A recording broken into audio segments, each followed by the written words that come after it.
Este video es para todos aquellos que quieren ya comprar su terrenito fuera de la ciudad. En otras palabras, ya abriste los ojos, quieres comprar tu terreno fuera de la ciudad, empezar tu proyecto de permacultura o finca autosostenible, pero te da miedo que te estafen. Quédate aquí porque te voy a decir todo lo que legalmente tienes que saber para evitar que te roben. Bueno, yo he comprado, trabajado y asesorado a decenas de terrenos durante más de 15 años y créanme, he visto de todo, desde ventas falsas con certificados parcelarios que no valen nada, hasta terrenos con escrituras duplicadas. Sí, así que en este video, pues puedo ahorrarte varios años y mucho dinero en ese proceso. Entonces, pues vamos paso a paso. Vamos a ver los dos grandes tipos de terrenos que hay en México que puedes comprar. En primer lugar, pues básicamente existen dos tipos de propiedad. Uno de ellos es la propiedad privada y la otra es la propiedad ejidal. Suena simple, pero dentro de cada una hay subtipos y reglas muy distintas. No es lo mismo. Así que vamos primero con la propiedad privada. Ok, los terrenos de propiedad privada son los más seguros jurídicamente. O sea, estamos hablando que son los que probablemente menos problema tengas al momento de comprar. ¿Cómo sabes que es una propiedad privada? Bueno, pues porque tiene escrituras públicas firmadas ante un notario. Otra, porque están registradas en el registro público de la propiedad del Estado, cosa que tú mismo puedes consultar. Y porque cuentan con su certificado de libertad de gravamen. Este papel es muy importante. ¿Por qué es importante este papel? Bueno, pues por ejemplo, este certificado te va a decir si el terreno tiene hipotecas, si hay demandas en proceso o hay embargos. A lo mejor probablemente puede haber algún familiar por ahí que está exigiendo o alguna concubina o algo por ahí. O sea, el terreno puede estar en bronca, ¿no? Además, también tienes que revisar el recibo de predial y los servicios básicos de agua, luz, etcétera, ¿no? Eso sí, es muy importante que coincidan con el nombre del propietario. Si, por ejemplo, en el recibo del uso de agua viene un nombre y en las escrituras viene otro nombre, eso no está bien. Otro consejo, verifica en catastro que las colindancias y las medidas sí coincidan en las escrituras, porque, por ejemplo, ellos te pueden dar un plano donde te dice que son tantos metros cuadrados y que tiene tales colindancias, pero tienes que revisar que en catastro exactamente estén esas colindancias y las medidas coincidan, porque si no tenemos otro problema. Literalmente podrían estarte vendiendo un terreno que no es o que está en otro lugar, porque a veces puedes estar viendo un plano, pero realmente el terreno en el plano que te están enseñando ellos está en otro lugar y cuando checas en catastro, pues no es el mismo. Ahora, si hay diferencias grandes entre lo que dice el papel que ellos te dan o los linderos que ellos te dan o los metros cuadrados y lo que mide el terreno en catastro, definitivamente algo no está bien ahí. Ahora, finalmente toda compraventa debe de hacerse ante notario, con identificación oficial por parte de ambos y el pago de impuestos y el registro posterior. Justamente para eso se supone que es el proceso ante notario, para que ellos revisen que los papeles están en regla y que todo está correcto. Sobre todo para que pues, legalmente sepas que todo está establecido. Si alguien te dice que tiene un contrato particular o te dice el clásico, no hace falta notario, ¿para qué gastamos? Firmamos entre nosotros, tengo un contrato particular. Amigo, huye de ahí y cuéntaselo a quien más confianza le tengas. Ok, ahora sí vamos a hablar del tema donde más gente se mete en problemas definitivamente y esos son los terrenos ejidales. Pues no hay tanta gente, hay suficiente, pero no van todos en el mismo espacio. Llegamos al área natural protegida. 3 horitos después.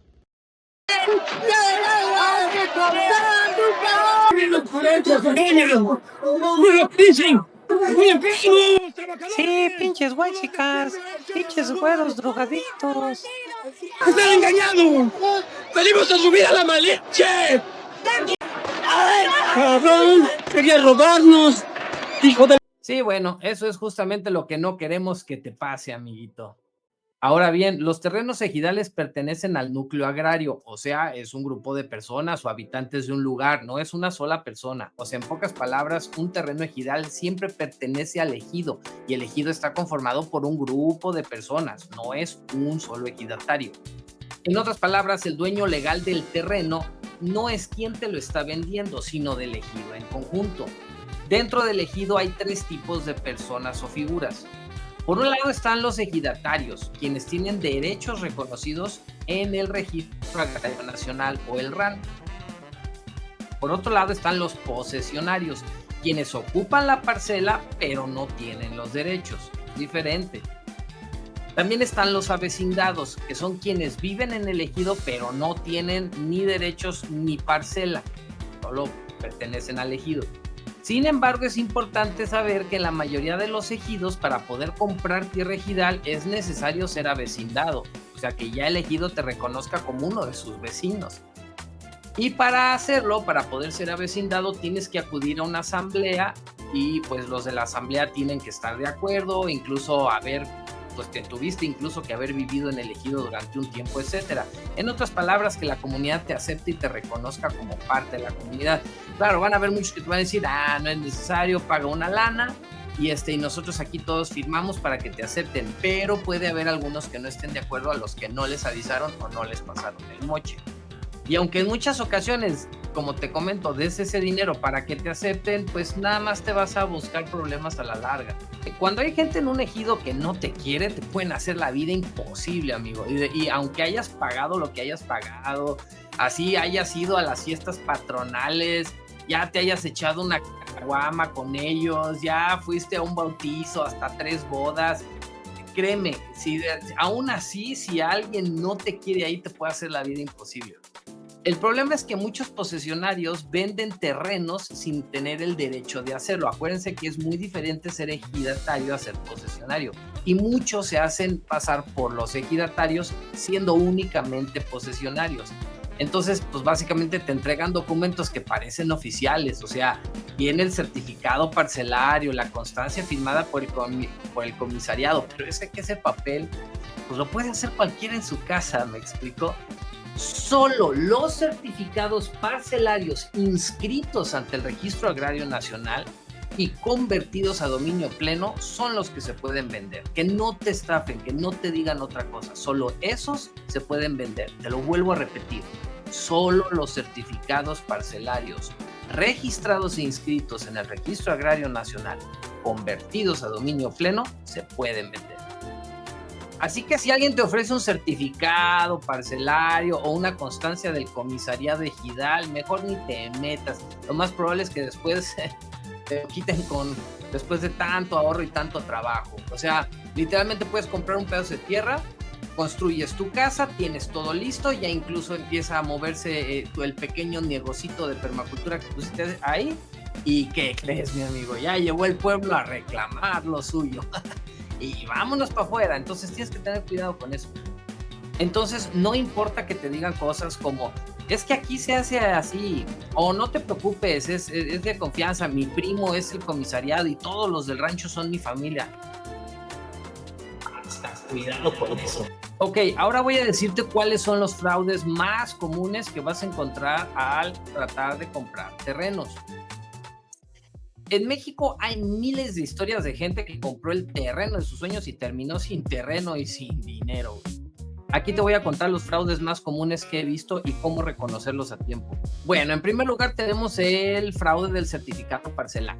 Básicamente te enseñan un papel que parece oficial, que está en el Registro Agrario Nacional, de hecho tiene sus sellos y firmas, pero en realidad no está inscrito o no pertenece al predio. Por eso siempre revisa que el número de folio en el Registro Agrario Nacional coincida con la página en la página oficial del gobierno. Es decir, checa en internet que el registro pues coincida.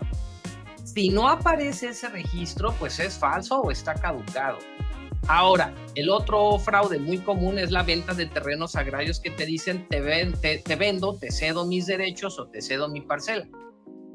Pero esos derechos solo pueden transferirse a otro ejidatario o a vecindado del mismo ejido, no necesariamente a ti.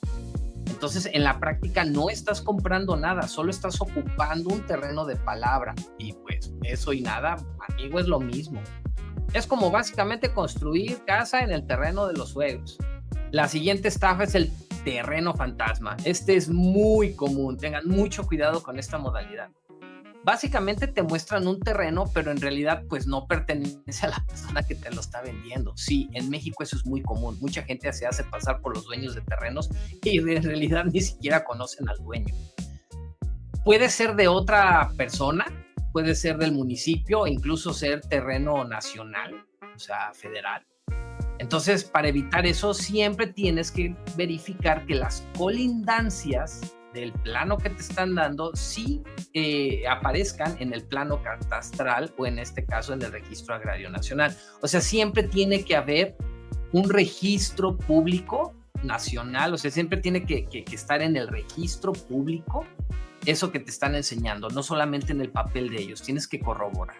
Otra estafa muy común, el fraude del dominio pleno en trámite. Básicamente te dicen que el terreno ya está en proceso de dominio pleno, o sea, es ejidal y todo, pero ya está en proceso, ya lo estamos legalizando, ya es cuestión de una semana, ya fue mi mamá para Ciudad de México, ya casi está, el licenciado es mi amigo, es casi mi hermano. ¿Y qué crees? Solamente falta un papel. Pero ese trámite puede tardar años o nunca aprobarse. Hasta que el dominio pleno no esté publicado oficialmente o inscrito en el RAN, o sea, el Registro Agrario Nacional, ese terreno no existe. Las escrituras falsas o duplicadas en terrenos o privados también es una estafa muy común. Eso es muy, muy común. Básicamente algunas personas falsifican escrituras viejas o te venden terrenos ya vendidos a otra persona. Entonces imagínate, básicamente te quedas como el novio que va a visitar a la novia y te das cuenta que ya está otro esperándolo en la moto, otro apenas va llegando con serenata mientras otro fulano va saliendo de su casa. Qué triste caso. Por eso siempre pide el certificado de libertad de gravamen actualizado. Ahí verás si el terreno tiene embargos, hipotecas o tiene un doble registro. Otra muy clásica, el fraude del fraccionamiento irregular. Básicamente muchos terrenos se venden en lotes, campestres, o sea, muchos terrenos se venden así, como lote campestre, pero no tienen permisos municipales ni licencias de fraccionamiento, o sea, la autoridad local no les ha dado la autorización para fraccionar. Y pues esos lugares pueden tener portón, incluso un guardia que te saluda y casetas y todo, calles y todo, pero legalmente no existen.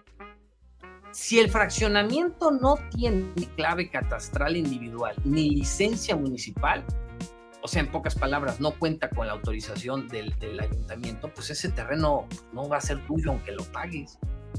Ok, vamos a suponer que ya encontraste el terreno que te gustó, ya te imaginaste haciendo yoga a las 6 de la tarde, como cierta persona que conozco, que se visualizó ya haciendo yoga a la puesta del sol y dijo, este es mi terreno.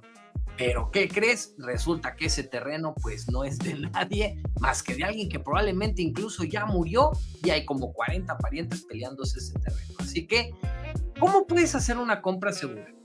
¿Cómo puedo verificar o qué puedo hacer para garantizar que el terreno que estoy comprando no va a ser una estafa? Bueno, en el caso del ejido, tienes que, 1, verificar que los papeles se encuentren en el registro público, en el Registro Agrario Nacional. 2, te podría aconsejar que contrates un notario o un abogado agrario para que te revise todo antes de pagar. Si tú no te quieres meter en problemas, esta es la mejor vía, es lo que yo hacía desde un principio. Le daba todos los papeles a un abogado agrario, le decía, oye, pues revísame los papeles y básicamente eso te puede ahorrar cientos de miles o incluso millones de pesos. Otra, es muy importante que te asegures de que la asamblea ejidal haya autorizado la venta y que exista esa acta de cesión. Nada de que tiene la firma del comisariado y ya estuvo. No, tiene que haber un acto de asamblea y tiene que haber sido autorizado por la misma. 4, paga siempre en transferencia electrónica. Nunca, jamás, por ningún motivo lo hagas en efectivo, porque si no, no queda una constancia del pago y pueden decir, yo no recibí nada. Entonces, siempre por transferencia, no cheques, no nada, transferencia. También puedes hablar con los vecinos y autoridades locales para confirmar que no hay conflictos en el terreno. Muchas veces los vecinos en los terrenos son bien chismosos y te pueden decir, hasta cosas que ni siquiera te hubieras enterado de otra manera. En el caso de la copropiedad privada, pues básicamente lo que tienes que revisar o checar es, 1, pide la escritura original y confirma que esa escritura esté inscrita en el registro público de la propiedad. 2, solicita el certificado de libertad de gravamen reciente, no mayor a 30 días. 3, verifica el predial pagado y que todos los datos en ese predial coincidan. 4, consulta el plano catastral y el uso o el tipo de uso de suelo que determinó el municipio. Esto es importante porque posiblemente tu terreno a lo mejor esté como terreno de conservación o tenga un uso de suelo diferente y hay algunos usos de suelo son restrictivos. Eso significa que no puedes construir, por ejemplo, más del 30% del área total del terreno. Eso es importante también que lo revises, dependiendo, claro, del tipo de proyecto que tengas o lo que quieras hacer. 5, comprueba que no tenga adeudos de luz, agua u otros servicios. Eso también es importante. Y como te había dicho, que coincida el nombre de los servicios con el propietario del terreno. 6, verifica la identidad del vendedor. Porque si no, luego capaz que te dice que es Juan y en realidad se llama Humberto y le dicen Carlito. La otra es, haz la compraventa siempre ante notario, y yo siempre les repito esto a todos mis clientes y a mis alumnos, siempre ante un notario. Debe ser el notario el que debe de revisar y registrar todo. Que no te digan que no es necesario y que lo podemos hacer con un contrato privado. No. Por favor, deja que lo haga el notario. También, de igual manera, paga siempre con transferencia o cheque certificado, nunca con efectivo. Al final no te precipites. Yo sé que muchas veces tú tienes la ilusión de ya tener el terreno para ya empezar tu casa y empezar tu proyecto, y a veces esa ilusión te lleva a la desesperación, y la desesperación te lleva a la estupidez, y la estupidez te lleva al fraude, amigo o amiga, y el fraude te lleva a perder tu dinero y tu tiempo. Entonces, no te precipites. En México, la paciencia y la revisión legal valen más que cualquier otra cosa. Sobre todo si el terreno es muy barato, desconfía. Probablemente tenga algún problema. Comprar tu terreno es el primer paso hacia tu libertad. De hecho, la primera vez que obtienes tu terreno, la primera vez que compras un terreno y ya sabes que es tuyo, que es tu lugar, da una sensación de libertad, da una sensación incluso de orgullo propio. El tener un terreno, un lugar que puedas llamar tuyo, y es una experiencia que nadie debería de perderse. Pero esa libertad empieza con conocimiento. Que nadie va a cuidar de tus cosas más que tú mismo, sobre todo en este país. Si este video te ayudó, suscríbete, compártelo, sobre todo comparte con quien esté buscando salir de la ciudad y esté buscando un terreno, pásale este video, le puede ayudar mucho. Déjame en tus comentarios si tienes dudas sobre terrenos o proyectos de permacultura. En el próximo video vamos a hablar sobre cómo elegir el terreno ideal. Ya lo compramos, ya todo estuvo bien, nos firmó el notario, ya es nuestro. ¿Qué sigue? Bueno, pues hay que buscar también que el terreno tenga la pendiente, el agua, el tipo de suelo, orientación solar, topografía y muchas otras cosas que son indispensables. Incluso, obviamente, muchísimo antes de siquiera haberlo comprado, tienes que buscar el terreno adecuado. Yo soy Rodrigo Lañado de Hombres de Maíz y recuerda, la fortuna favorece al valiente y la paz al sabio. No olvides que la autosuficiencia es la clave de la verdadera independencia. Saludos y nos vemos pronto.